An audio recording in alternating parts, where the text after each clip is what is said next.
Okay, we'll return to the open meeting with item 4. Item 5 will be our pledge. Ms. Rollins.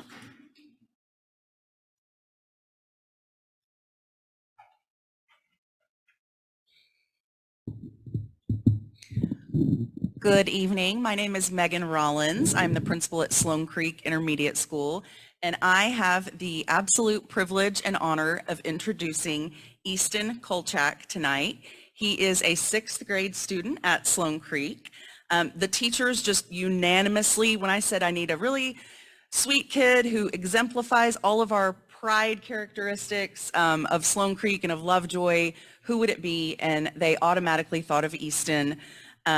He is an avid football, baseball, and basketball player. When he grows up, he would like to be an athlete, especially specifically a football player. He's a Cowboys fan. Go Cowboys. His favorite subject is math, and he loves tacos. So please join me in welcoming Easton to lead us in our pledges this evening.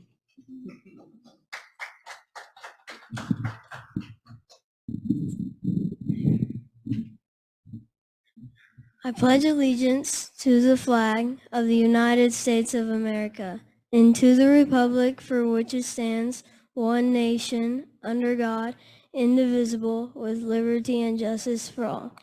Now the Texas Pledge. Honor the Texas flag. I pledge allegiance to the Texas, one state, under God, one and indivisible.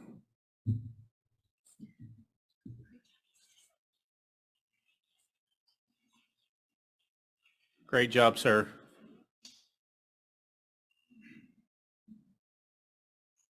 All right, item 6 tonight is introduction of new hires. Ms. Koenig.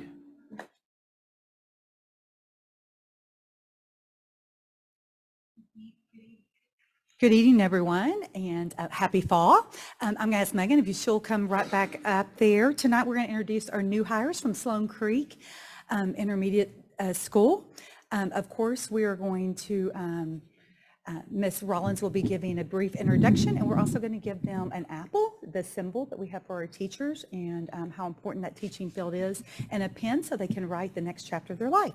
So, Ms. Rollins, you go right ahead. Awesome, thank you. I don't see one that was supposed to be here. I only see one of our new hires, so I am excited to introduce Miss Laura Lester, the new art teacher at Sloan Creek Intermediate. Laura describes herself as an Army brat by birth. She moved to Texas to attend college, and she never left. She has a Bachelor's of Fine Arts in Art Education from UNT. Her teaching background consists of elementary art, K through 6, and pre-AP art, 7 through 8, in magnet schools. And she spent the last 5 years teaching in the private sector as an art workshop instructor. She loves creating watercolor illustrations as a practicing artist. As Laura has put down roots in Texas, her title has since expanded to wife, mom, dog mom, and snack lady to an ever-growing list of wandering neighborhood kids. She has 3 daughters who attend school in Lovejoy. She's excited to connect with our Sloan Creek community and inspire confidence and creativity. We are Lovejoy proud to have you, Laura. Thank you.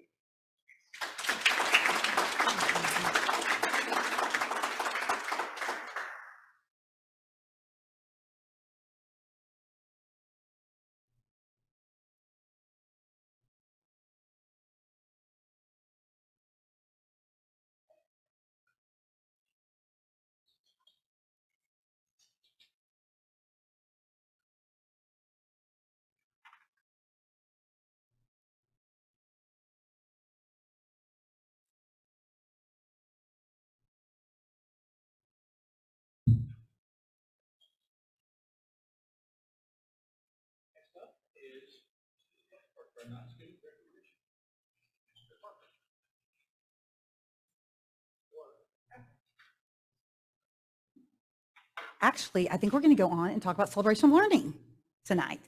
Tonight, I'm fortunate to get to introduce and talk about our celebration of learning.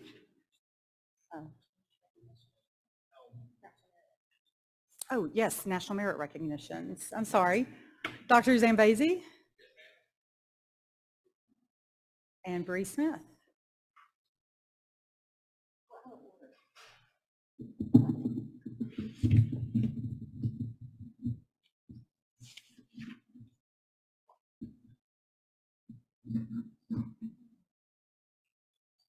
Good evening, board, community, Ms. Cordell.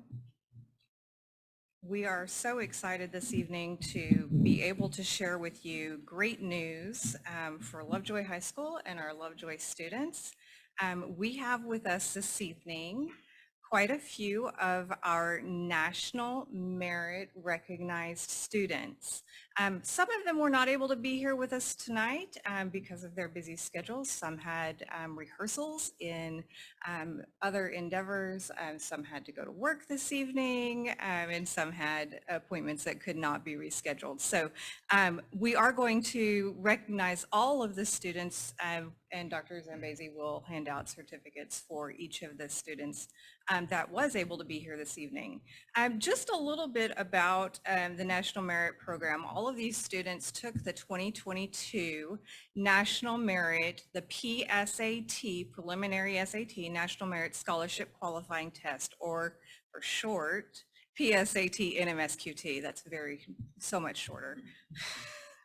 And they met the requirements to be recognized in this 2024 National Merit Scholarship Program. You'll notice there's a 2-year gap in between there because they took that test as juniors and then were able to move on, and now are, as they're seniors, they're actually competing in the second semester of their senior year for those that are moving on to the National Merit Scholarship Program.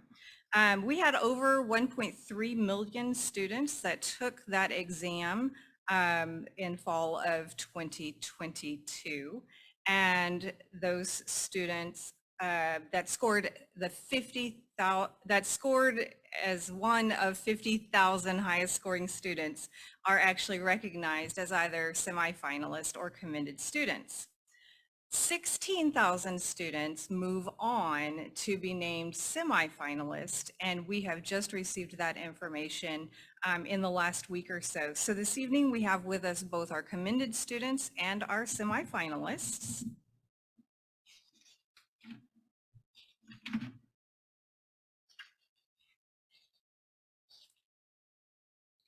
Sharon Chin,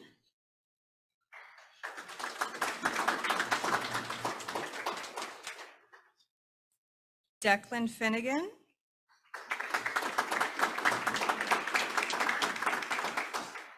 Grant Hugh is not able to be with us this evening. Joshua James,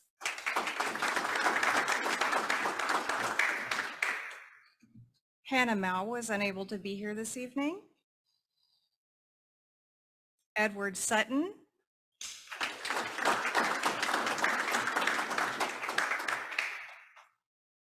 Miles Beard,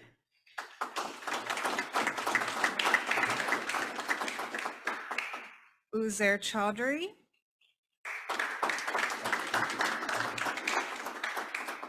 Madeline James,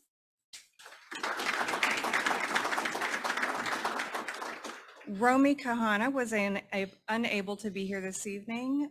Jocelyn Kim is unable to be here this evening. TJ Cook was unable to be here this evening.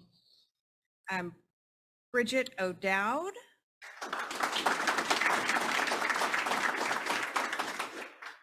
Catherine Smith was unable to be with us.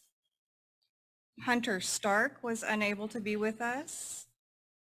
Brielle Taylor was unable to be with us. Travis Thomas is here.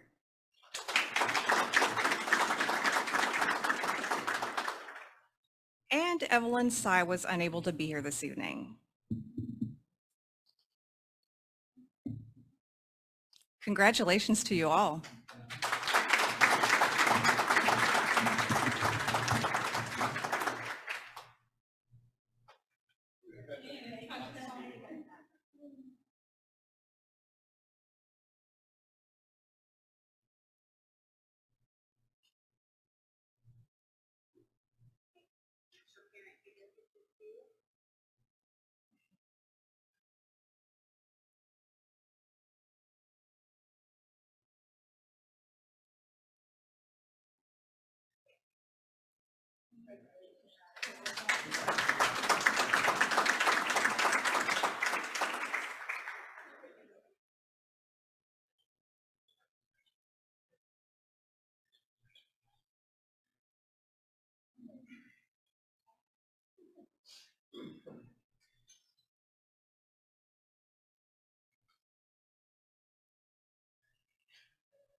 is public comments related to agenda items for this evening. Good evening, President Owens, Board of Trustees, and Superintendent Cordell. We do have one public comment regarding consent agenda, which is an agenda item. And let me pull up our timer here. Mrs. Amy Campbell, can you please step up to the podium? Hello, everyone. It's okay to go ahead and start? Give me just a second. Let me go ahead and read this sorry. out loud. I believe you've already signed and agreed to our public comment form before you filled it out, correct? Yes, ma'am. All right, I'm going to go ahead and start the timer in 3, 2, 1. So good evening. Thank you all for letting me speak tonight. I am here to speak on consent agenda 11C, the board policy BBFA. A TASB proposal for striking the following language from the current board policy, which reads, during a term of office, board members shall not personally seek or accept business from the district for themselves or for any business entity with which they have financial interest through ownership, employment, or otherwise. Encourage, suggest, or request any business entity to seek or accept business with the district in return for a financial benefit as a result of such business, and seek or accept employment or business from a business entity of such employment or business requires or provides that board members furnish or supply labor, goods, services of any contract, subcontract, public work, or project involving the district. So I would encourage you not to take this recommendation from TASB.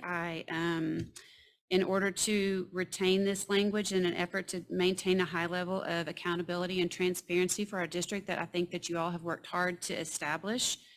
And if this is an option for y'all to put this in some other form or fashion, making sure that it's even stronger than the language is currently. But if it's going to fall under just board processes and procedure, how are board members held accountable to that? If you'll explain that to the public, what the difference, if there is a difference of that in those two things between policy and procedure. In language that is used such as we expect or substantial personal or private interest, who's defining these things, of what expectations are, or what, quote, substantial means. That's important to our community. I've heard from a great many parents and community members in the last 2 days about this one, and they're concerned that this could potentially open the door for conflict of interest with either current board members or future board members. And they want to make sure that the integrity that you guys have all worked so hard to have with our board in transparency and accountability is maintained at the highest standard. So I'm just encouraging you to do that and just keep the language as is, unless your option is to make it stronger or more transparent and more accountable. So I appreciate your time. Thank you. Thank you for the comments. Any others, Rodrigo? No, sir. Thank you very much. Item 8 tonight is our celebration of learning. Ms. Koenig.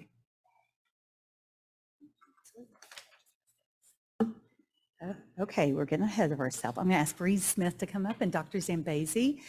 Tonight, Bree is going to share a little bit more information about you, about our pathways to academic recognition, talk about our AP courses, SAT, AP scholars, all that good stuff. Thank you, Bree. Well, hello again. It's been a long time. We are here this evening to talk about pathways to academic recognition. We are celebrating several of our students. When I say several, 100 is what I mean, as well as the work of our staff at Lovejoy High School. Clearly, we couldn't have everybody here this evening, but we have a couple of folks that are here for you to share information and really highlight the programs that we have for advanced academics. So before we get started with the formal portion of the presentation, I would like to invite, in addition to Dr. Zambezi, Mrs. Cynthia Anderson to the podium, as well as Mr. Bryce McCaslin.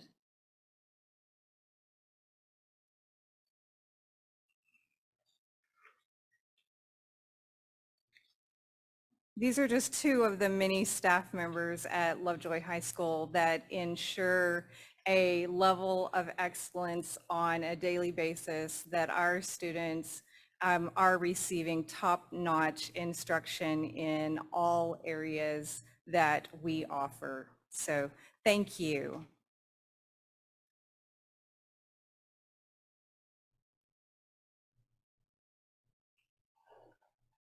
Sorry about that. I'll begin this evening with just a little bit about national merit. I know that several people asked about what it takes to become a recognized student, whether that be commended or semifinalist. And that path, it can be a very long pathway. There are students that have dreamt of being a national merit recognized student since they were a little kid. They may have an older sibling. They may have heard about the doors and opportunities that are opened by scoring at such high levels. Many of our students participate in some kind of PSAT, SAT practice or prep. We even offer that prep on campus as well as an SAT class on campus. Those students that are being recognized that you saw up here just a few moments ago had some of the highest PSAT scores in the nation. We're talking the top 0.5%, and that is actually set by every state, and Texas happens to be one of the higher cut scores for PSAT. In our district, students that were commended or have met the criteria for semifinalists scored a 207 to a 226. Just to give you a reference point, a 228 is a perfect score. These students have had to manage their extracurriculars. Many of them work. Of course, they've had to stay up with their schoolwork, balance family and social life, and then consider their post-secondary plans. Here's a picture. You may have seen it in our newsletter last week of all of our national merit students commended and semifinalists. But you don't have to believe me about the hard work and effort that goes into it. We actually have one of our semifinalists here with us this evening. I would like to introduce him as well and bring him up to the podium, Edward Sutton.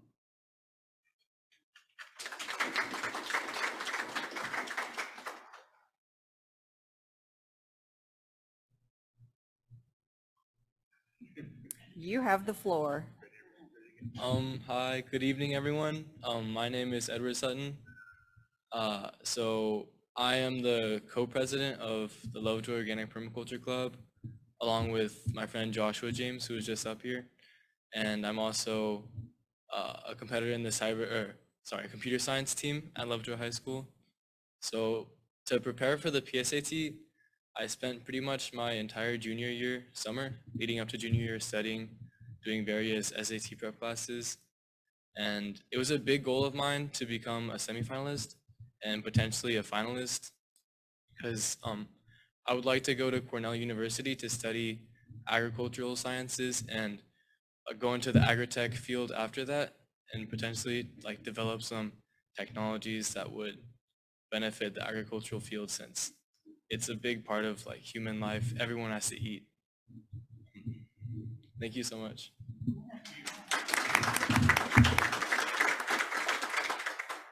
Thank you, Edward. I heard him mention possibly moving on to finalist.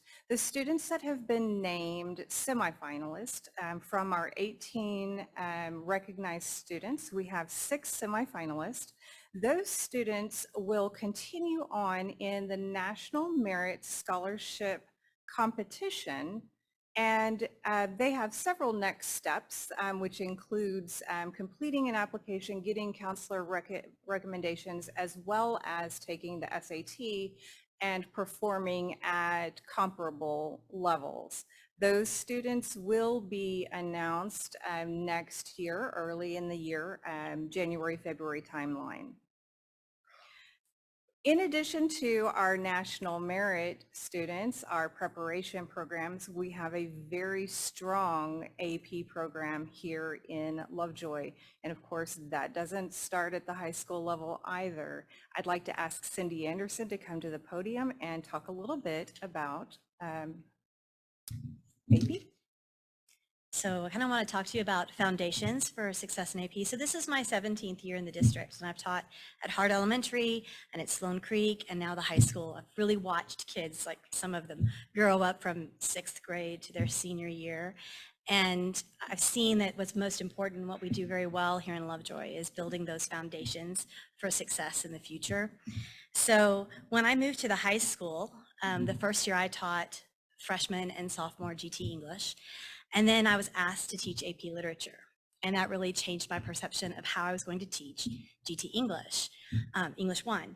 Because as I saw what students needed in the AP course, I could then start thinking about what exactly they needed from their freshman and their sophomore courses as well to be successful. So I really want people to know that every student, it's not this top 10%, it's not just the National Merit Scholars, it's not just the gifted students, it's every student that deserves the chance to have that foundation to be successful in AP classes if they choose to take an AP class.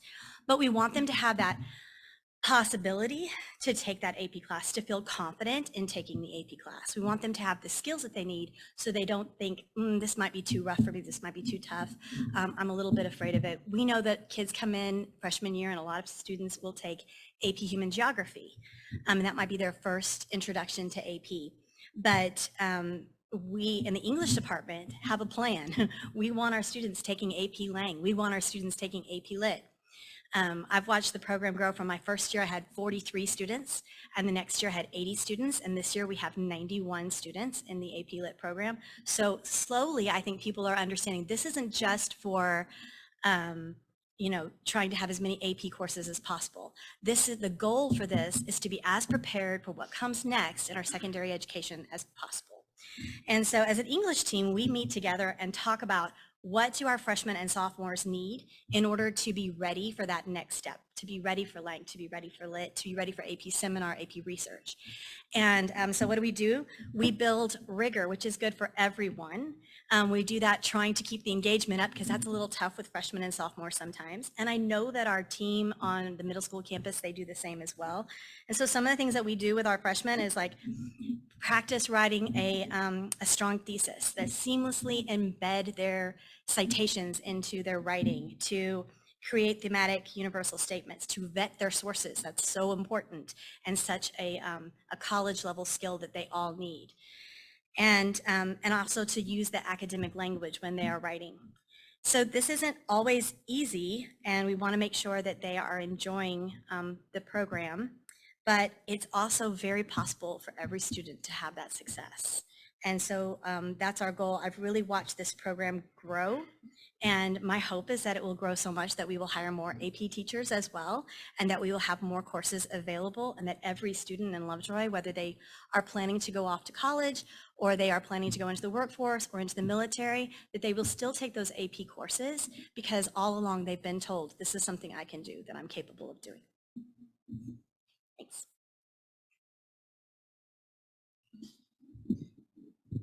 All right, and so we heard from one of our teachers' point of view about how important our AP courses are, and we are so fortunate to have educators such as the ones up here and a whole team of them back at the high school where it makes our job easy and we can really provide the best opportunities for our kids. From the teacher view, I wanted to kind of take you in real quick on the first slide to a campus view of AP testing. Over 800 students and 1,800 exams go through our 2 gyms each year. We do mass testing in the gym. We put the mats out. 6 of them this year were actually digital. And basically for 2 straight weeks, we run kids in and out of the gym, some kids taking as many as 19 AP exams. And with the support from Ms. Smith and with the support from Ms. Thrash, Ms. Robbins, Mr. Montag, a lot of our teachers, And then also the nice thing about Lovejoy is our community represents what an opportunity this is for our kids. And what do you need when you're giving students tests? You need people to staff those tests. And I see some of our best proctors over here, Mr. Bobo, numerous community members come in and help us and partner with us to make sure that these tests go as well as possible. And so that's really when you dive into May in a 2-week period in the high school, in addition to thousands of EOC tests, we also have this going on. And so just a big thank you to so many people for it to work well. And then I'd like to take you in our next slide for some quantitative data. All right. And so we'll stick with the bar graph right there to my left. And as you can see, in 2023, 75% of the students made a 3 or higher on their AP tests. And one thing that to point out from both of these graphs, and a special note that I want to make is this year, or last year in 2023, over 200 more tests were administered, 75 more AP students enrolled, and we still maintained our consistent performance rates. And so 200 more tests, that's 200 more seats in classes. We maintained our quality teaching standards, and then that showed in our testing data. And once again, number of exams, 1837, total AP students, 885. And that 885 mark was the highest in the last 5 years on that graph to the right. And then some keynotes that we wanted to share with you. 315 AP scholars, an additional 15 AP seminar and research awards. And then as we dove into data this summer, Ms. Smith said, well, what do you want to share as the principal as a celebration of learning? And when I got a chance to look even at the surface level at some of our scores this summer, you're in awe at the level, especially when you compare us to state and national averages. Our kids do so well on these very difficult tests, and then they're getting real world experiences in the classroom and also earning college credit, right? And so Lovejoy High School's AP mean score of 3.3 out of 5, and then 3.6 out of 5 for our AP scholars. And like I said earlier, some students took as many as 19 AP exams. And this last bullet point here, we're gonna have a special guest talk a little bit more in depth about it, but we actually had 2 perfect scores, which is incredibly rare. So I wanna introduce Mr. McCaslin to elaborate a little bit on that. Hey everybody, if I haven't gotten to meet you, I am honored to be the visual art coordinator for Lovejoy ISD. I'm Bryce McCaslin. Like Ms. Anderson, I've been here 17 years, and it's very strange because it feels like it's only been a couple. And that's when you know that good things are happening, is when you still get excited about all the growth and change that you see in your kids and in their work. For me, I'm excited to be here to talk about all of our kids' academic success, because while it's pretty insane that I would have 2 perfect scores, and these kids, they deserve every bit of credit for it in the world. It's incredible the amount of work that all of our kids put into those things that they're passionate about. And that's legitimately what we should be excited about when we talk about learning, is if we can have kids be excited about coming to school and excited about what they take away, there's not a better gift in the world. I have an interesting perspective and insight into really the misconceptions about AP Studio Art and the empowering side of it, because due to our students' work, I was asked by College Board to serve as the high school co-chair for our development committee, which it's a very nerdy term for the 8 people that essentially continue to revise and guide the rubric to make sure that we're testing students correctly and that we're asking good questions, and that information that we're seeking is actually comparative of what they're going to get in college. And part of that, one of those misconceptions, and I found this in parents, I found this in fellow artists, and I found this in college professors, is just that idea that if somebody does well in an AP Studio course, then their answer is, oh man, they must be really good at drawing. Well, yeah, I mean, that's the base level, right? I mean, that's like eating from a chef and going, oh, they're really good at cooking. It's kind of beyond that.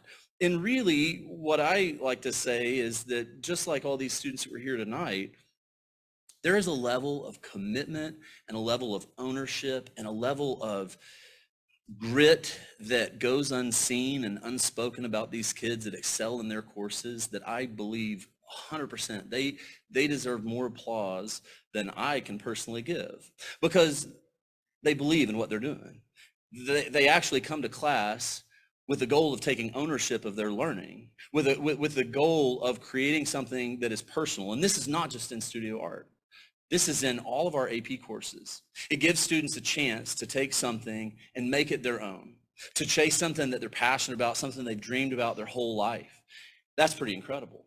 Now, for me, like her, I get to know these kids for a long time. And so when I see Beck as an example of, and literally Beck, and what's funny, Beck texted me the email as soon as it came in.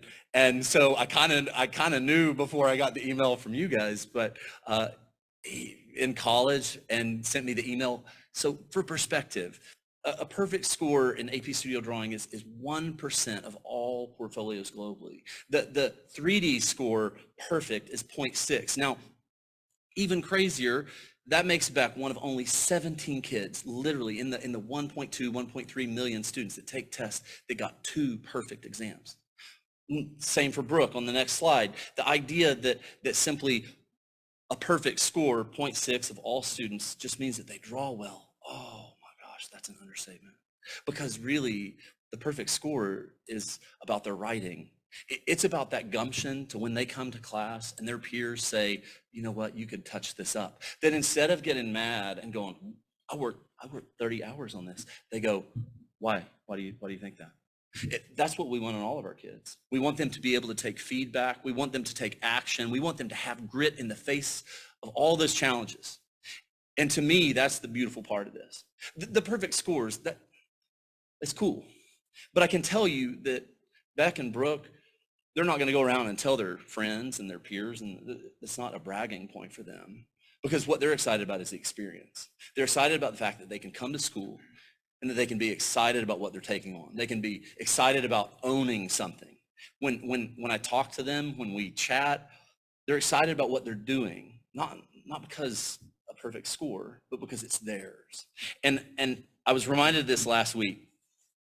One of my kids messaged me on Instagram and was like, hey, what's the school's address? Didn't say anything else. And I said, I gave him the school's address. And I'm going to read you this note. And this is from a former student named Kaylee Hamilton. I got a package in the mail and I opened it up at school and it was full of books and it had an advent calendar. Hi, Mac and Seidel. I hope you're both doing well. I wanted to send you a package, some books I've illustrated recently. It's wild to think that I was in AP art 10 years ago, dreaming of being a children's book illustrator, and today I'm actually living that dream. One of my favorites from this bunch is the Nightmare Before Christmas Advent Calendar. Doing the art for that was a blast, and working with Tim Burton and his team was so much fun and surreal. I'm currently doing 2 other Nightmare books, which will be out next fall. Thank you both for believing in me, even when I didn't believe in myself. I can't thank you enough for the support during high school and over the years. Sorry, it's crazy. Like, that's wild. That's what we do this for, is because these kids that have a dream, that have something they want to pursue, like ag tech, that's mind-blowing. I mean, it's so exciting because we all eat. This is the beautiful part, is because we're in the business of empowering kids. We're in the business of letting them feed that passion. And so while these perfect scores are incredible, they don't touch those 2 kids. Those kids are so much greater than that. So I just want to say thank you. Thanks for supporting our kids. Thanks for supporting programs that actually allow them to take ownership in their learning. Thank you for making AP available to all kids, because that's how it should be. If they want to take that challenge, man, we need to encourage them. And that's something that we start all the way in kindergarten and we work up to. It's a beautiful thing, and that's why our students excel. Thank you.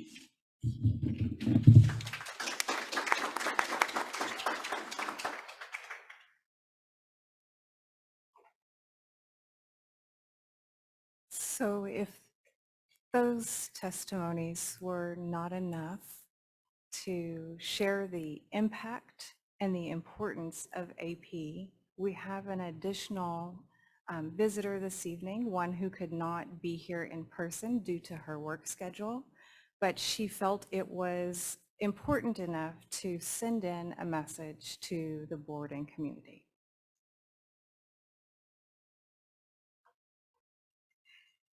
Good evening, Lovejoy trustees and Miss Cordell. My name is Addison Vondersar, and I am a senior at Lovejoy High School. While I'm sorry I cannot be there in person to speak with you all this evening, I'm excited to share the impact the advanced placement opportunities at Lovejoy High School have afforded many students like me. This year, I will graduate having completed 13 AP courses. Such classes not only allow us as students to experience the rigor and pacing of college-level courses, but also have the potential to enable many Lovejoy students to graduate with years of college credit under their belt. Lovejoy is a unique and special district that provides students opportunities unmatched by districts throughout the state and even the nation. During college tours this past year, many students attended schools that did not offer even one AP course. Compared to Lovejoy's 30 AP courses, this academic advantage has catapulted me through my college applications and provides me a distinctive competitive edge. These AP courses have not only taught me the importance of responsibility, time management, and accountability, but they have also taught me how to persevere, study, and embrace new learning experiences. Thank you for your continued support of the advanced placement programs at Lovejoy High School, and thank you for your time this evening.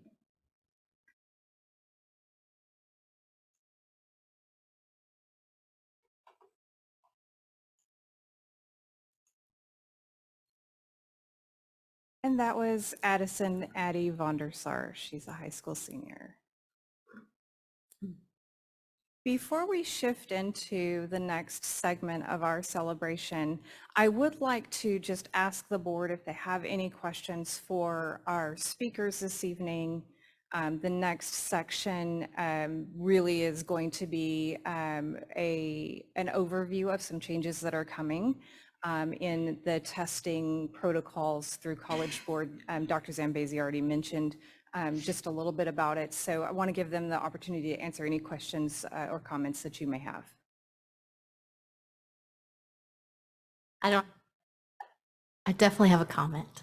Thank you so much for your amazing passion for what you do and the way you inspire students and believe in every one of them. It's remarkable, and we're really grateful for you. Thank you so much. I'll just add, thank you for taking the time to come share those stories with us. We don't always get to hear or experience them in the same way that you do, and I love to hear those stories. Thank you. And congratulations to some very impressive students. And I don't know that I could have done a video presentation like that when I was 17, so congratulations.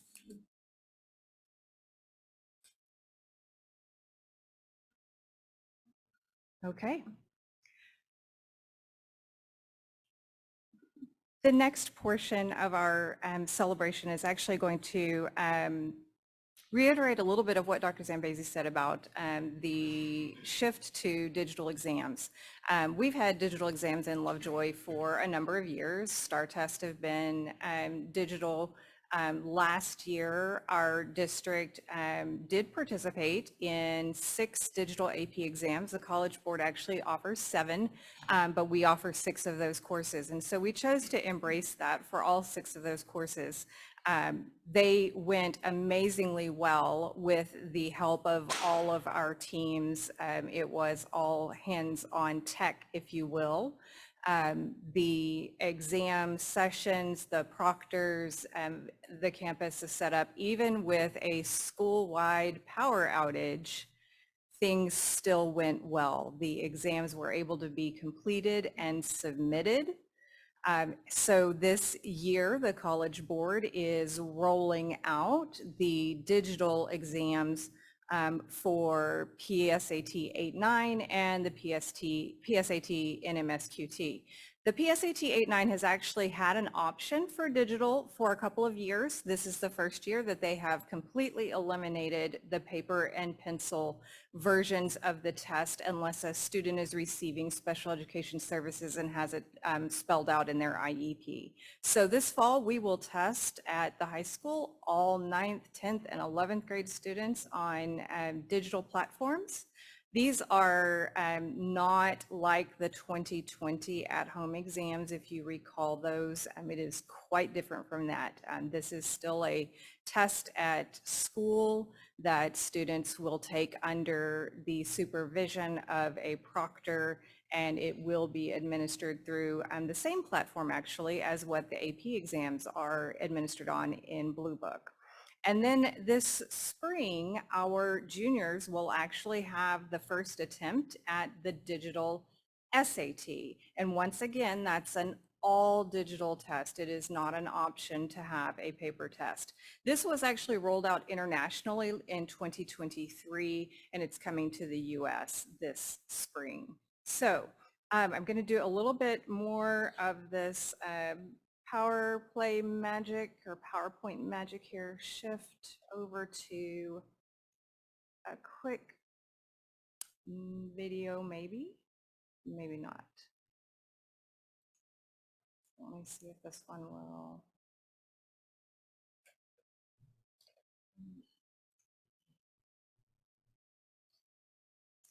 You may have to call for that technical assistance.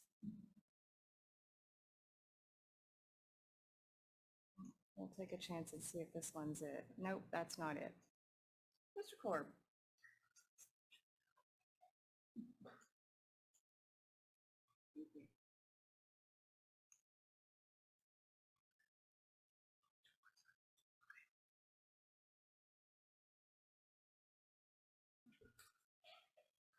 Enjoy that music that's playing in your head for just a moment.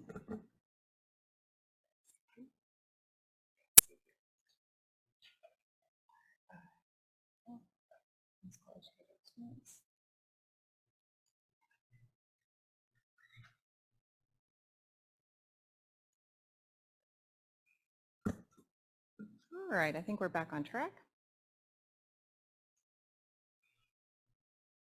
The digital SAT suite will be delivered to students in a new way, but let's talk about what is not changing. Most importantly, what the tests measure is not changing. The tests still measure the knowledge and skills that students are learning in school and that research shows matter most for college and career readiness. Our score scales are not changing, and what our scores mean won't change. The test of the suite will continue to be placed on a vertical scale, allowing for students and educators to keep measuring growth meaningfully over time. Our test will continue to be delivered in a school or test center with a human proctor. These are not an at-home or remote proctored exam. Khan Academy continues to be a free and comprehensive asset for all students to prepare for the SAT suite of assessments. Students will also find full-length practice tests available right in Blue Book, along with previewing and trying the testing tools that will be used on test day, so students have more places and more ways to practice. Score reports for the SAT suite of assessments will continue to include connections to scholarship and recognition programs. In many ways, a digital administration is very similar to a paper and pencil administration, but there are also many differences. Students take the test through the College Board developed testing application Blue Book, using a school-managed device or a personal device. Blue Book will present students with most of their test day instructions, direct their break time, and will time each student's test individually.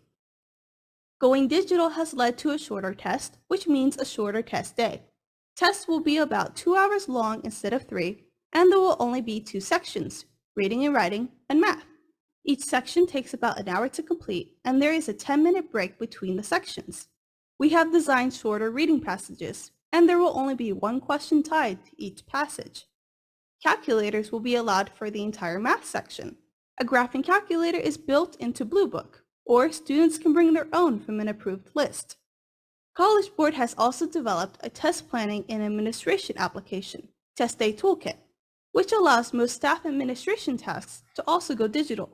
Test coordinators will find tools to help plan and administer the test. Proctors will use the toolkit to take attendance, be guided through test day procedures, and with many of the students' test day instructions in Blue Book, proctors will read a significantly shorter script to start the test. I'm going to stop it right there and shift back into the presentation. That's a lot of information to take in a very short amount of time. So I tried to encapsulate the differences and the similarities on a table for you. The big difference is really being the test time. It's a shorter test. That allows the campuses to stagger start times as needed in order to still have lunches happen, make sure that everyone can get logged in without overloading systems. The test format I already talked about, going completely digital. The passage length is really a great asset as far as the test is concerned, to have those discrete questions, one question per short passage, rather than having those longer or paired passages, allows students to really focus in on the critical elements of the questions, and for the College Board to score a student based on the skill rather than reading a long passage. The calculator use is going to be available to students throughout the test. Before, there was a section with calculator and a section without calculator. If a student wants to use that calculator for the whole test, they can. There are certainly questions that do not require a calculator, but it is available to them if they choose to use it. And then the test specifications really allow the digital test to mirror what a lot of the tests have become today, and that's a two-stage multi-adaptive test. So there are going to be 2 sections, and each of those sections has 2 modules within it. So they'll have a starting module, and then they'll have a second module that they work within, and it will adapt to the students' responses up or down until it finds that perfect zone of learning for them. This is actually going to be the format for all the SAT suite of assessments, so PSAT 8-9, NMSQT, and then the SAT in the spring. The district and the high school have been collaborating to make sure that information is going out into the community. The counselors are sharing information out. There's information going out in the newsletter. This is a lot of information. So they've been really strategic over at the high school with releasing that information in bite-sized chunks and then adding to it each week. They've also scheduled a time for every student to go through the login process, listen to those test day proctor instructions, make sure that all of their device tools work, and then have access to that practice test. So they've actually scheduled a date and a time to be able to do that. And then within those newsletters and the information that's being posted on the socials and in the high school newsletter, it includes the student guides that include practice tests and links to practice information. So students also have access to all of the things that we're talking about this evening.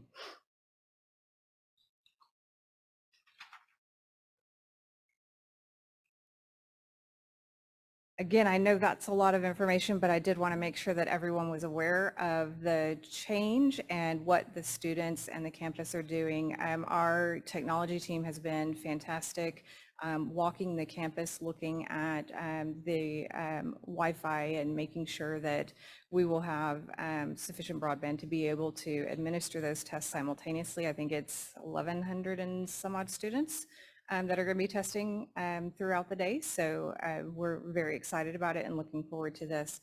I did not mention, but I do think it's worth a mention, even if the power goes out, which it won't ever again, it will still save students' work. You do not have to be connected to the internet except to log in and to submit your answers. So that is a really great thing for our students. It automatically saves their tests. So even if they have an unscheduled break, it saves that information for them. Do you have questions? I imagine there are lots of questions, but questions that you think of right now?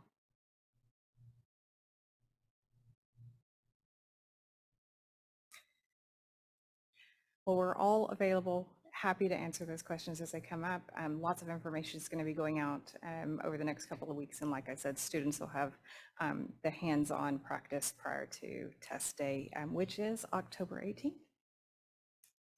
Thank you so much. Appreciate your time. Thank you very much.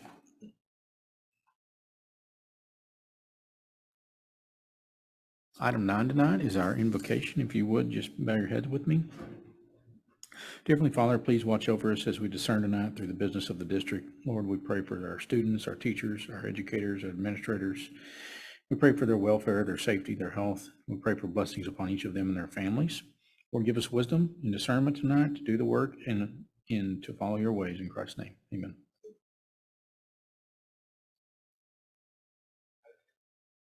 Item 10 tonight, some notification item in your package of new hires. You all have had a chance to see that in the board book. Item 11 tonight is our consent agenda. Would anybody like anything pulled for review? Would like on 11C, the conflict of interest under the ethics section. I'd like to discuss that. Okay, proceed. I think it's mentioned in other places, but I don't see an issue with, I don't think we should have to remove it. I think it's very clear that it's absolute. It's not saying that they recommend we don't do business. It's basically saying you do not do business. And so I want to keep that statement as it is. So just to clarify, TASB's recommendations were to clean up redundant language. This language exists currently in our legal, board policy legal, as well as in the Texas Government Code. And keeping it in this policy would be redundant, which I have no problem with either. And if it helps clarify it to the community, that's fine by me. I think it's a good show for the community as well on, so it's very clear to everybody, whatever section they're looking at, that we don't have conflicts. Any other comments on our consent items tonight? We'll add a motion to that in a moment. Yeah, on the same issue, I would just say if anyone has questions about the definitions or the context of the items discussed in that policy, it's in our BBFA legal policy, as well as in local government code chapters 171 and 176, which is basically the exact language that BBFA legal draws from. I just want to add that I agree with retaining the language. I think it's been at a higher standard since 2008, and I don't really see a need to remove. I also have some questions about some of the other policy changes, if that would be good. So on, let's see, I'm going to flip around. So FEF. Got too many pages here. There is a limitation that's been proposed around excusal for any private lessons of any kind. I'm curious what the impact might be for our students who receive special education services and leave the district for occupational or AB therapy. There is no impact. If you notice, the language in the proposed revisions for FEF local pertain to private lessons. They do not pertain to therapies, for example, that special education students may receive. There is extensive guidance that TEA provides in regard to students that may utilize those services. Those decisions would be made by the ARD committee, and there are certain criteria that must be in place. Those things are applicable to students who have been diagnosed with autism. Okay, makes sense to me. I would say that just the parent, as a parent of a special education student who has an ARD committee, our therapies were not discussed at the ARD level. So I just wanted to double check that that would not limit their ability to seek outside therapy during school hours. This policy does not deal with that. What I would reference and refer parents to is the TEA guidance that specifically outlines that criteria. That is FEC. There is a suggested change regarding petitions for credit or final grade may be filed at any time the student receives notice, but in any event no later than 30 days after the last day of classes.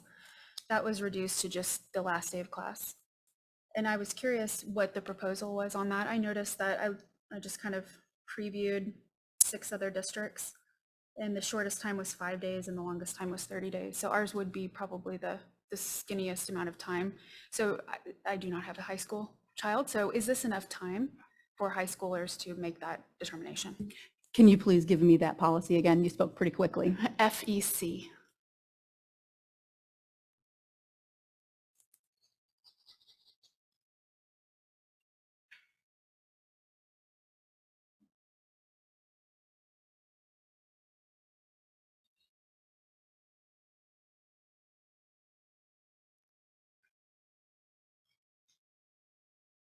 Attendance for credit. Are you on page 1 of 2 in methods for retaining credit, awarding a final grade? And the change there, petitions for credit for a final grade may be filed at any time the student receives a notice, but in any event, no later than the last day of classes. And right now it says 30 days after the last day of classes. So we're reducing by 30 days. Is that sufficient time for them to make that petition?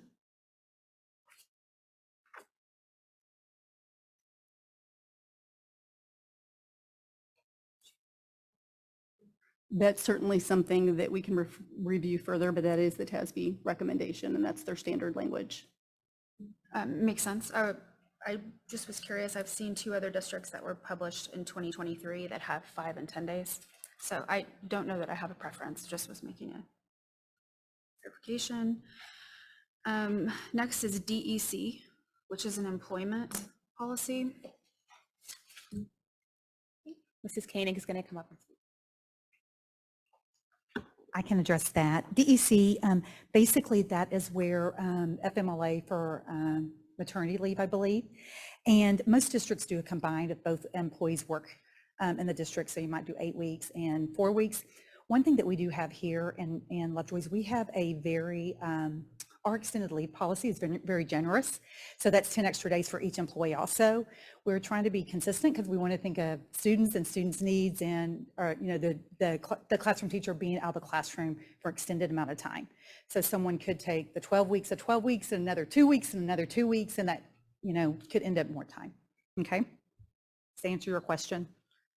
Last one. Yes. CNB is non-school use of vehicles. So it looks like we had an insertion around except by other city or other governmental agencies and the Foundation for Lovejoy Schools. And so at least in my copy, it was not marked as an insertion, but it is an insertion. And so then we've deleted the language around that non-school users should comply with all administrative regulations. But if we're giving an exception to the foundation, I was curious if we should also have that they should be compliant with school regulations. They should be compliant with regulations. However, that would be outlined in an MOU, which would be required in both of those cases. The reason that change was made or recommended is because currently the other governmental agency, City of Lucas, utilizes our buses for one of their holiday events.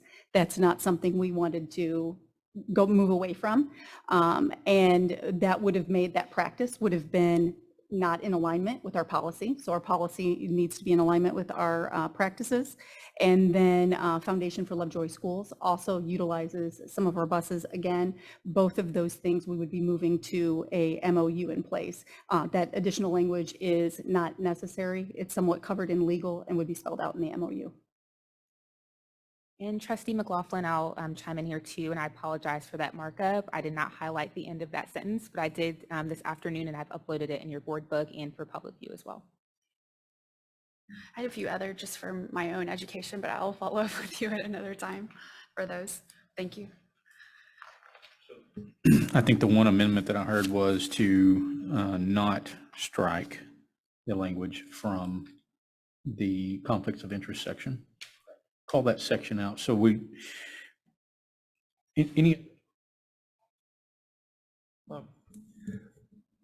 I guess a question related to the change on the 30 days to last day for any petitions. Have we run into administrative challenges regarding this, or is this strictly following the TASB recommendation to go from 30 to 0? Would there be a reason not to do something different if it hasn't created issues for us previously?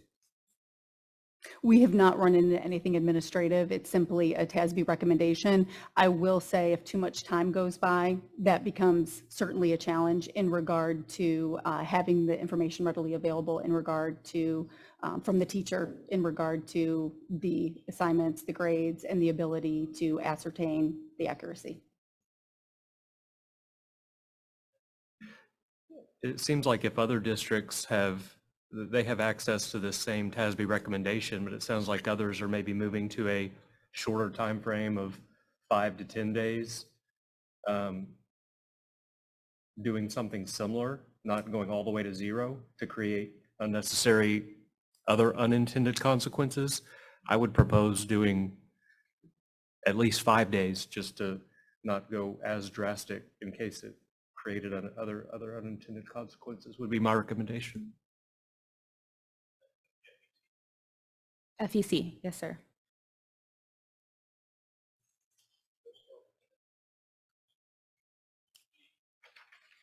I make a motion to not strike sections 1, 2, and 3 under the conflict of interest policy.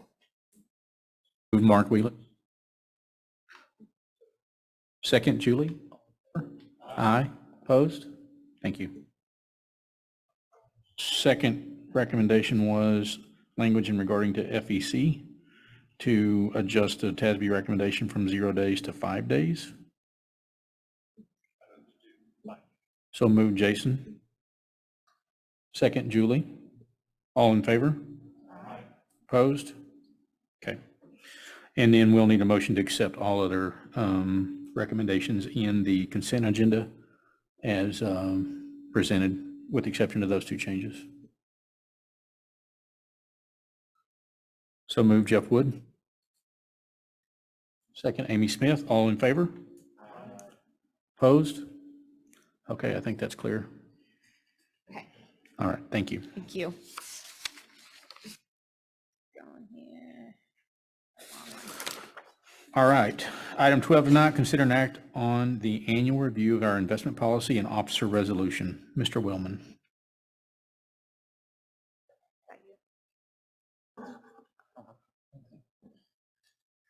Good evening. So each year, the Board of Trustees review the district investment policy per statute. And our current policy also requires the board to designate the investment officer by resolution. The current policy is attached and in your board book. And as you review the policy, you'll notice there are no changes from the prior year. And we currently only invest our available funds into the different pools. So we have about 3 different pools. So tonight, this item is for the annual review of the policy and the approval of the designation of the investment officer. So it's the recommendation of the administration that the Board of Trustees designate the investment officer by adoption of the attached resolution as written. Questions for Mr. Willman? If not, entertain a motion. I move that we adopt the investment officer and policy as recommended. So move, Julie. Second, Marvin. All in favor? Aye. Opposed? Thank you. Item 13 tonight, consider an act on the memorandum of understanding with the town of Fairview and Lovejoy ISD for traffic control services.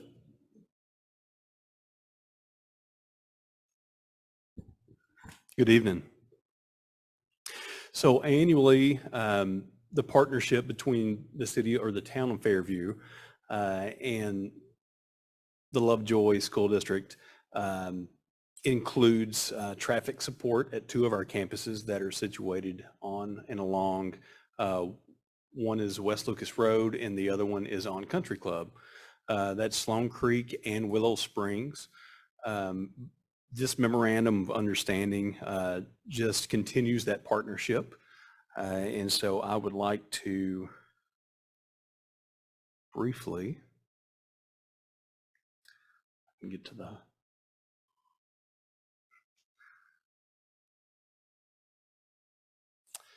I'm so sorry.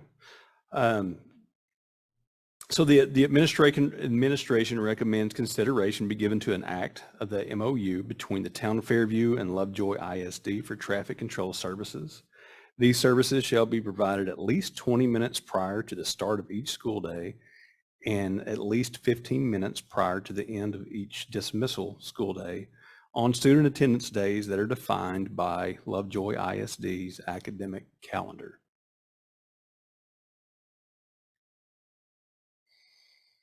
And I'm happy to answer any questions that you guys may have along the terms of that MOU or kind of what that looks like on a day-to-day practice with our partners over in Fairview. So it's $50 per morning, $50 in the afternoon, is that correct? Yes, sir. It's 50 for the AM, 50 for the PM per site. So essentially it's a net of $100 per campus per day. And I apologize, I missed, this is an MOU we already have in place and we're continuing it. Is That's that right? correct, yes. And have there been any significant changes to the terms since we had in place? No change to the terms. Okay, thank you.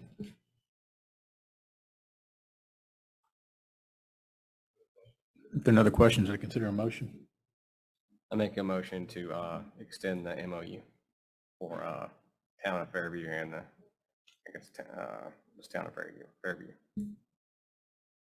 So moved. Mark Wheeler, second. Julie, all in favor? Aye. Opposed? Thank you. Thank you. All right, item 14 tonight is consider an act on the 23-24 board goals, superintendent goals, and priorities. And just as a reminder, for both the community and the board, we had 2 different opportunities to work on these. We had a team of 8. That was a public meeting where we were able to collaborate, brought in a third-party consultant to be a part of that conversation and to set the stage for us to create more detail and transparency as well as alignment amongst our plan on a page, which we've developed this year, which outlines our district mission, our core values, and our district priorities, to establish a set of board goals that we collectively were able to work on as a board, and to further carry forward into our superintendent goals to create that alignment amongst all parties. So you've had a chance to see that. We worked on it collectively, and we were able to look at that at our board workshop. And so tonight we are ready to act on that. And so I would just open that up for discussion or consideration.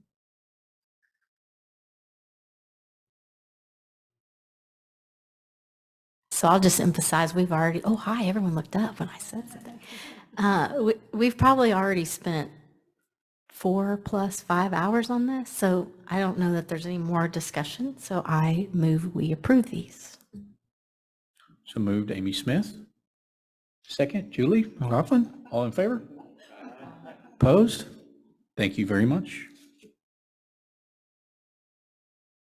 Item 15 tonight is to consider and possible action on board legislative priorities. It has my name on it, but I'm thinking Julie's going to talk.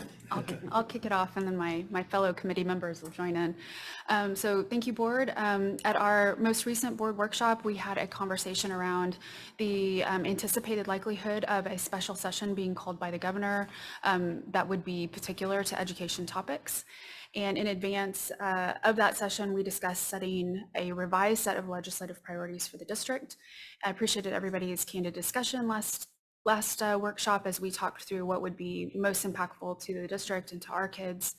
And so our committee has taken that away and attempted to summarize into a condensed set of legislative priorities that we would use for 1, maybe 2, however many upcoming special sessions for education that might be in our future.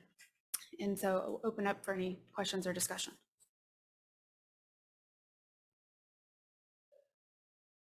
Yeah, with the opportunity to review these, I appreciate the detail, and I think it captures the essence of a lot of the challenges that we face. And so I like how it looks, and I appreciate it. I appreciate, how specific and tailored it is to what we think will be at issue in the special session. I don't know the scope of any special session has been set forth yet, but I think it takes, the high hopes and dreams that we once had from the regular session priorities and modifies them appropriately and directly toward, the things we've talked about and the things that we've been, looking forward to seeing from the legislature, but haven't yet.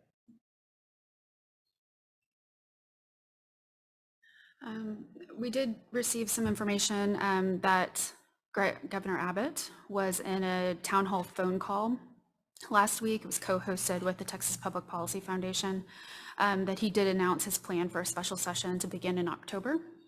And so we are waiting for that session to be called and for his specific priorities to be outlined. And so I agree with your point. We don't know exactly what that's going to look like. And so we're crafting this in advance of that. And so just high level, we kind of narrowed our focus down into 3 core areas. You may recall, but our legislative priorities for the 88th session were, there were 5, and we've narrowed this down. At the top, most important, longest amount there is around increasing the basic allotment. And what we're emphasizing there is no strings attached. And to please not to, I'll use the word hold hostage, funding that is desperately needed for public education, for other types of educational endeavors or other legislation that might be proposed. We're also emphasizing the need to preserve local decision-making by a locally elected school board that can set policies that are tailored to each local community. And then just in general to protect the sustainability of public education funding, and that tax dollars that are collected from an independent school district's taxing jurisdiction are used for public education. So with that, I'd like to adopt these as our legislative priorities and would consider a motion or an action. I move that we adopt these as our legislative priorities for the special sessions coming up. Second. So moved, Marvin Bobo, second, Jeff Wood, all in favor? Aye. Opposed? Thank you. Item 16 to 9 is our Lovejoy 2030 update. Ms. Cordell. Yes, thank you, Mr. Owens. I just wanted to provide an update in regard to our Lovejoy 2030 strategic plan. If you look at the slides here, Ms. Taylor is going to click them for me. If you'll go all the way back about 2 years ago when we started this process of bringing our community together to do our strategic planning, we drew our inspiration from, of course, our mission, our core values, and our graduate profile. I'll have to click one more. And we put in place some strategic planning priorities that you will see listed here, making sure we further our legacy of excellence, maintain a safe and secure learning environment, recruit, retain, and support an effective teacher in every classroom, an effective principal in every one of our schools, ensuring our alignment with our core responsibility by guiding and supporting high levels of learning for each and every one of our students, as well as continuing to maximize student opportunities and fulfill our commitment to that graduate profile we spoke about. We utilized working groups, and you'll see that we had our stakeholders, our parents, community members, teachers, and students split into these different working groups: teaching and learning, graduate profile, legacy of excellence, financial sustainability, which was a even bigger group that took a deeper dive into our financial sustainability, and then operations, future ready, talent acquisition, retention, and support. And our products, which you all have seen and have been shared with our community, were our future ready skills, strategic targets, strategies, and key indicators. So what have we done so far? We have increased alignment significantly. We took our district strategic plan, and then we aligned our district improvement plan with the different targets that were set in the strategic planning process. And then our campus improvement plans also utilized those focus areas. And we achieved that in the fall of 2022.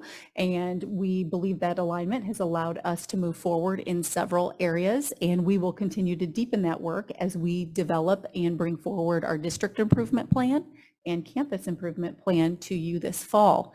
That timeline for those plans has been adjusted a little bit because I know you all have probably seen in the news that the Texas Education Agency has extended the time frame at which they're going to release the previous year's STAR scores. We have not received the spring 2023 academic information that those STAR scores contain, which makes it difficult to finalize those plans. So once we have that information, we will be bringing that forward.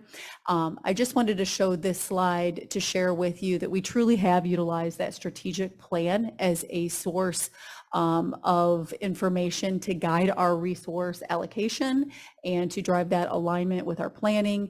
And then, of course, we design, develop, implement, evaluate how we're doing, and adjust. And so it's that continuous improvement cycle that we have been utilizing, and we're excited to share some of the progress with you here very soon. We'll click one more.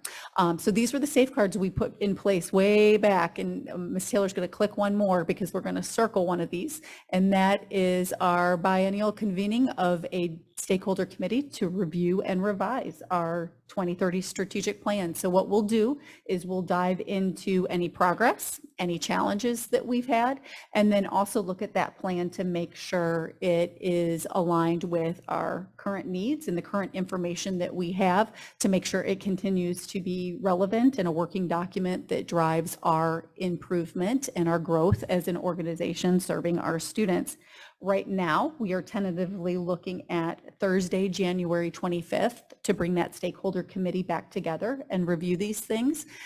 So we look forward to the opportunity to do that and cannot believe that it will be the 2-year mark at that point and time to dig back into things and then revitalize that vision that will move us forward. Do you have any questions that I can answer for you? No, but thank you for the update and keeping it top of mind for us. We appreciate the deliberate focus to incorporate this and, be aware of it as we're making plans. So I appreciate seeing it in action. All right, item 17 tonight is our cabinet reports.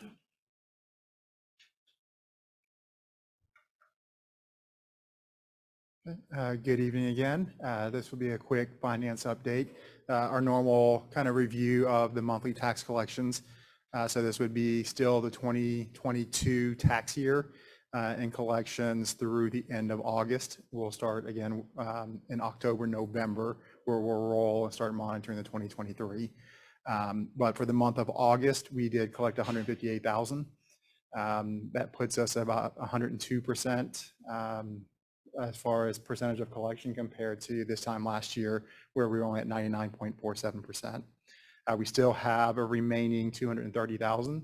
So anything that we collect from this remaining 230,000 officially starting September 1 will be in this fiscal year and hit our books this fiscal year. The 158 still hits our books in the previous fiscal year.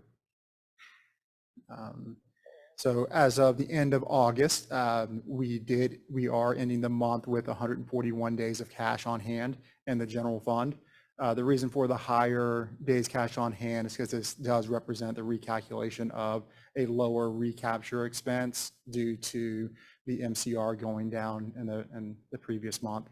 So that does give us more cash to cover a less amount of expenses. We also did recently receive an update from the Collin County Appraisal District that they had received word from the SOAH, which is the State Office of Administrative Hearing, that they have scheduled that for the school district property value. That is scheduled for October 11th at 1 p.m. The judge will have 30 days to rule on what the comptroller presents and what Collin County will present. If he rules in our favor, then they will not do, the comptroller will not review our property values for the 2023 tax year, which is good for us. But if they do rule in the comptroller's favor, the comptroller has already started requesting data from Collin County, so they'll continue that work and do the evaluation again to make sure we're within that 5% threshold. We did email the appraisal district and ask what measures were taken to ensure that we're not in the same position. The response that we got was that they did the same thing that they've been doing every year per code, that they assess it based off the 100% of market value, and that the main reason an argument, they'll do the whole process again and go through the hearings and all of that, and they'll use the same argument of the timing difference. What's available to Collin County when they have to release the appraisals in November is what they have from the beginning of the year up and through October, November timeframe, but the comptroller is using data all the way through January, February. So the argument is that it's a timing difference. And then he also mentioned that he doesn't believe there's going to be as much of a bubble this year as it was last year. So he says there's real low risk, not zero, but low, that we'd be in the same position as far as outside the 5% in 2023. One quick question on the tax levy. If we don't collect some of that those taxes, does that impact our recapture? It does not impact our recapture. If we do collect it, then it does, because the recapture is basic current collections plus delinquent collections that will then determine the recapture. So if we do collect it, yes, it would probably be subject to recapture.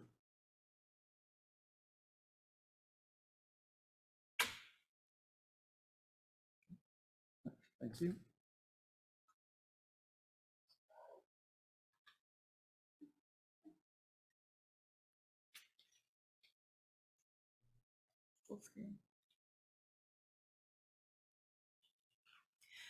Good evening, everyone, and now for our Human Resources and Communications Cabinet Report. As you all recall, on September 1st, that Friday before Labor Day weekend, was our first teacher planning day. It was a successful day. We had almost 200 employees here at admin in training. Every room pretty much was taken. In fact, we were scrambling, had to send one group over to Sloan Creek at the last minute because I was concerned about parking, but there was plenty, but there's a lot of training going on. So here's some pictures of the training that occurred on that September 1st day. Remember, the teacher planning days allow our teachers to work remotely. However, if you had driven by the schools, I know as I was leaving, I drove by Hart, the parking lot was full. So our teachers definitely are using those, using that day as an opportunity to do some wonderful planning, work together, and just high levels of success there. This is some of the professional development that went on that day here. Of course, we did have student nutrition, custodians, all those attending safety training. School marshals were busy with firearms training, campus administrators, behavior supports, and truancy. Our counselors were here, and you probably saw them in that first slide, a picture of them. They were working on their guidance, counseling and guidance scope and sequence. And then our nurses just going through medical plans, required trainings that they legally have to do. And we had lots of our special education support staff just going through evaluations and alt start training and autism. And of course, our PEAMS coding. We have that big October PEAMS day. If you'll recall, Snapshot Days that last Friday in October, and they were working on coding and those types of things happening. Also, we wanted to look at, the purpose, of course, is to, so that our teachers, so that we are, building, we want them to come back, we want to retain them, but also looking at student attendance and teacher attendance and seeing if some of those days where our kids are not also taking off on those days, and our attendance, the same amount of time was much better. It was just a little bit. Our student attendance last year for 2022 is 97.13%, and this year 97.43%. And then our teacher attendance also, we want to monitor, was 1 percentage point higher too. So we're going to monitor that. Our next one is this next Friday. And so this next Friday, some of the things that you'll see happening in the district are grief training, campus cross training. We need some cross training occurring. So if a person's out, other people in that front office know what to do there. Budget assistance training, I know Thomas and his department's leading that. CPR, CPI training, special education, PSC process. And also as far as the communications, we're super excited to work on some our website updates and those types of things. So that is yet to come. I just want to, Oh, yeah, go ahead. I just want to acknowledge and thank the Lucas Fire Department, because Yes. that CPR, not only are they training our folks that day, providing some additional training, they're actually hosting at the fire station. So we're so grateful for their partnership. I just want to share that I was so grateful to hear from several teachers about this September 1st day. And the specific feedback that I heard was the start of school can be challenging. It's overwhelming. There's a lot to do. And so by the gift of that day, they were able to knock out a lot of what was hanging over them to get caught up, to then enjoy that weekend with their families and not have to be working through Labor Day weekend, to come back after the holiday rested and renewed. I heard that from several. So I'm thrilled at the first one, and seeing what we were hoping would be the benefit of those days seems to be what we're hearing. So that makes me super happy. Lots of intentional professional development going on. This Friday, something else that's really positive is we're bringing in our special education guest educators, substitutes are coming in and training. And that way they're not missing a day with students. We need them in the classrooms when we need them. So we're bringing them this Friday and doing some training with them, our guest educators. So it gives us an opportunity to do that when students are in attendance.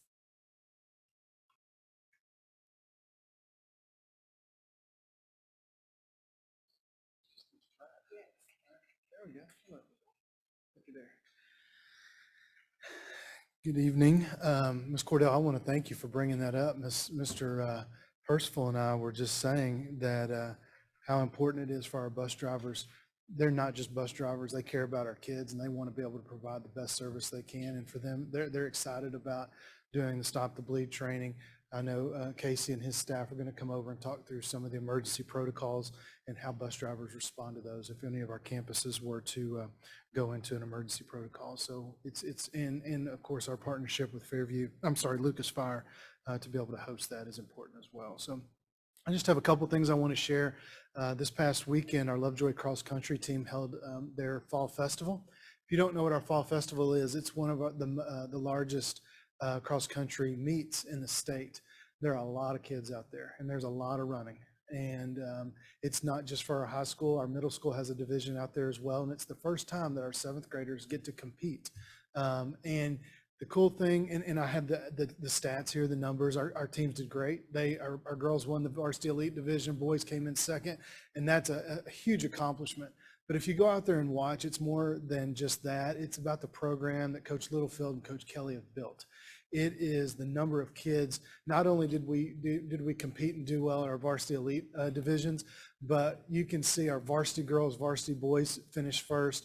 Our JV girls, JV boys finished really well. And like I said, that's the first little taste of competition our 7th grade boys and girls get at a really could be an overwhelming environment in a place like this. And so you understand why our elite girls and boys perform at the level that they do. And it's because we start them so early and we have such a deep talent pool here in Lovejoy. And it's because of the leadership of Coach Kelly and Coach Littlefield. So kudos to them.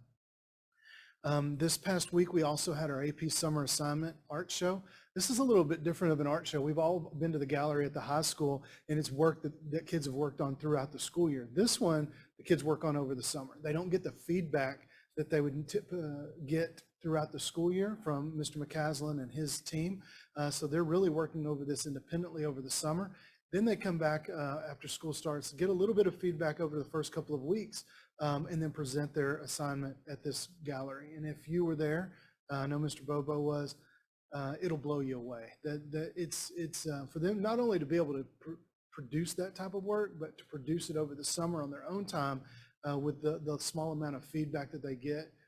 It shows you the amount of understanding and the amount of talent that they have in the work that they do. So it was really cool to see. Finally, we added an additional bus route. It started today. It's bus route 49. I know we've heard a lot of feedback on the bait shop gets a lot of negative publicity because of the red light. But anyways, that red light holds us up. We needed to add another route out there. There was a little bit of confusion on it's going to reduce the amount of time that people get home. At the very end time, we were having kids get home at 5:30 from some of the routes in the day. And so we reduced that end time. There were some kids maybe that switched from the beginning of the route. Now they're being dropped off more towards the middle of the end of the route. So they may be being dropped off a few minutes later than they typically were, but the overall time was reduced and we're getting kids home sooner as far as the end of the day. And we're also making sure we checked times today and we got every kid to school on time today because of that extra route with a few minutes to spare. So it worked. And today is the worst it's going to be because we had new drivers driving new routes and it's going to get better each and every day. So we look forward to having that improvement. Thank you.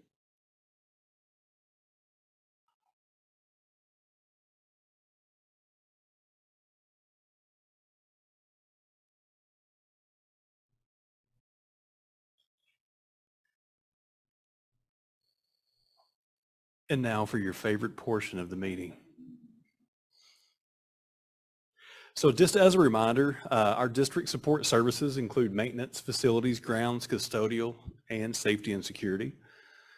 And our Alex Roman is our supervisor over in grounds and maintenance. I believe back during the workshop, I had mentioned briefly, we had a brief discussion around the geothermal wells that we have at some of our campuses, including the high school. And this is just a shot of one of the rooms that houses some of the equipment. The team identified a leak, a water leak in part of one of the equipment rooms that services the wells for that HVAC system over there. And there's just a shot of that leaky fitting. There's an after shot of once they made the repairs. This was done internally with the team, so we didn't have to outsource or bring in a contractor for that. Here's another shot of Jason and James. This is over at Hart. We had a failure on the septic system over there at the end of the day. So they ran out. They were able to take the faulty pump out, drop a new pump in. Again, that saves the district quite a bit of money because these guys are able to go take care of that. So it saves time and money. So they were pretty proud of their work. That was a long day for them, but there was no interruption in service over at Hart. Rigo is our supervisor over in custodial. This is just a shot of Emmett. Emmett had a busy week over at the high school this past week for obvious reasons. Lots of activities going on over there. Same thing over at Sloan Creek. This is Jose cleaning up after lunch. Lots of busy little 5th and 6th graders over there during lunchtime. And this is Leticia. She is over at Puster, and you guys may have noticed her in the Connect with Katie. She was a Heart of Support recipient this month, so we were really excited to see her recognized. That smile right there, she wears it everywhere she goes. So we're lucky to have her over at that campus. As far as safety and security goes, Anna had mentioned September 1st and what an impactful day that was district-wide. Casey Littlefield and his team of marshals took full advantage. But before we get to that, this is just a shout out to Sloan Creek. Their administrative team put on a first responder appreciation breakfast with local first responders. So there's a shot of those that were able to attend along with our marshal team. This is that September 1st day. The marshals taking part in some active shooter response training, just honing those skills. And then here's a shot. They were doing some move and shoot tactics. I know that you don't want to think about it, but you do want to know these guys are out there honing their skills like our teachers do in the classroom. This team hones their skills any opportunity they get so that they can respond when needed. This is at the range for one of the marshals has created on some property up around the Anna area. And finally, this last slide is a photo of the most recent purchase for the Marshall team. This is called a Halligan tool, and this is something that they would use if they needed to breach into a door, if someone had barricaded themselves in. Casey likes to refer this to the key to the district, but this is something that he was really passionate about adding to their toolbox, and so they were able to allocate some funds to make that happen. And that concludes the update for district support services.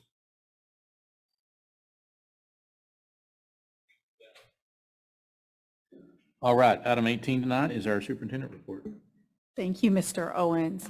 Well, kids are winning in Lovejoy ISD. We've had a really exciting last couple weeks when you think about our National Merit Scholars, which we're so proud of, our cross-country teams at the Fall Festival. Our band was at the Golden Triangle this weekend, and they got first place overall in visual performance and then fourth place overall in terms of finalists, so they did great. And I don't know if anybody got to see their show on Friday night at the homecoming game.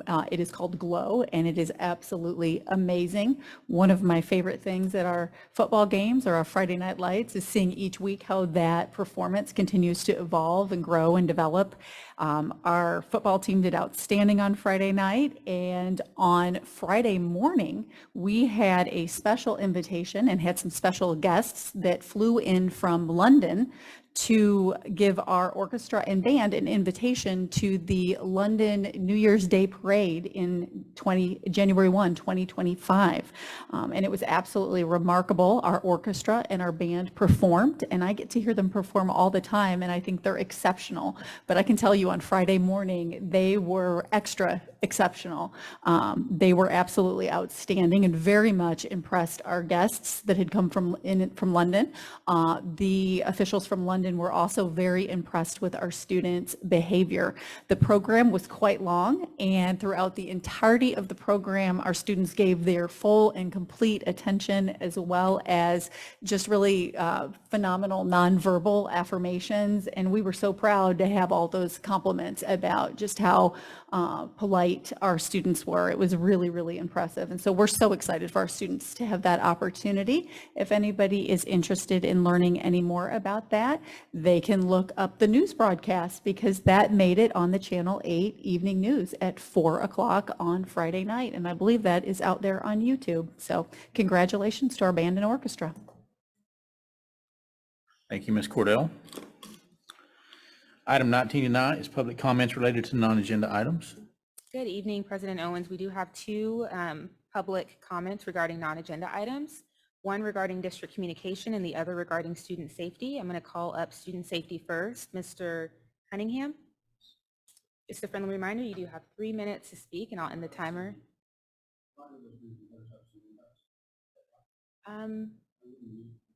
I'll defer to President Owens. Thank you. Don't worry, we're not going to go through them in detail. Ready? Sure. So my name is Krill Cunningham. I'm the father of Declan Cunningham, a graduate in 2022, Kira Cunningham, a senior at Lovejoy High School this year, and then Knox Cunningham, who hopefully will be enrolling as a kindergartner here in a couple of years. The reason that I'm here tonight is specifically around school safety. On January 6th of this year, my son Declan was attacked by an assistant principal at Frisco Liberty High School. He was choked. On January 24th of this year, a Collin County Judge, Piper McCraw, issued a protective order covering my son, my daughter, who's a current student, and the rest of my family. Judge McCraw found that the assistant principal, Jason Harris at Frisco Liberty High School, had committed family violence, and he was likely to do so again. Those are words from the order. And I'd notified on January 25th, both Lovejoy ISD, the high school staff, as well as Frisco ISD of the protective order. Collin County Sheriff's advised me to do so. And then on August 26th of this year at a Lovejoy High School Frisco Liberty volleyball game on Lovejoy's campus, Mr. Harris was arrested. And in the middle of the game, the sheriff's deputies had to go in and arrest him and remove him from the game. So the reason I bring this up, in my notifications to Lovejoy, and you can see all this documented as well as pictures of my son's injuries, I specifically requested on multiple occasions that both to Frisco as well as to Lovejoy, that the two districts get together and talk about how to ensure the safety of my children. The protective order prevents Mr. Harris from getting within 500 feet of the Lovejoy campus. That's specifically spelled out in the protective order, which you have a copy of. Yet he came onto campus. Now, I absolutely hold him personally responsible for his own actions. Make no mistake of that. But at the same time, had the two districts coordinated with each other, looked at their schedules and said, okay, when do we have extracurricular activities with each other? Which is something I said, he regularly attends those. Had the two districts done that, I believe this could have been prevented. My daughter has nightmares. She's afraid she's going to be attacked by this man, and yet he was allowed to come on campus. Again, I hold him responsible for his own actions, but I put together 3 requests I have of the board. I have a short amount of time, so I'll just hit them really quickly. One is I'd like to determine what, if any, coordination took place between the two districts prior to this event. I would also like to understand the failures around that event. How did this happen? Knowing that he regularly attends those events, why was there not security notified that the event's taking place and he might potentially be there? And then third is I'd like to ask this board to send a certified letter to the Frisco ISD board, finding out what did they do ahead of time? What did they do to prevent it? But more importantly, what are they doing to prevent it from happening again? Thank you very much. I'll answer any questions if you have any. Thank you. All right, and our next comment is Mr. Donald Smith regarding district communication. Friendly reminder, you have 3 minutes to speak, and I'll start the timer now. Okay. So this is related to the same incident. So as far as I'm aware, no communication was sent about this arrest on Lovejoy campus. And the fact that the charge listed was for violation of protective order and it being of family violence, this is concerning to me as a parent. And I would imagine the rest of the parents in the district would want to know about this. As far as I know, no communication has occurred, which, I would expect it to be so, because other times that law enforcement has been on campus, we get a notification, we get an email. Friday night, we had an Mr. incident Smith, where- I'm so sorry to interrupt you. I'm pausing the timer. Can you just speak a little bit more into the mic because I'm having Sure. a hard time hearing Sorry, I'm a you. little taller. Thank you so much. Yeah, so as of on Friday at homecoming, there was an incident where a student needed medical attention, and a phone call went out letting us know about that. So all I'm asking is I expect transparency from this district and hope that serious matters that require law enforcement will be communicated to parents in the future. Thanks for your time. All right. There being no further announcements, the meeting will be adjourned.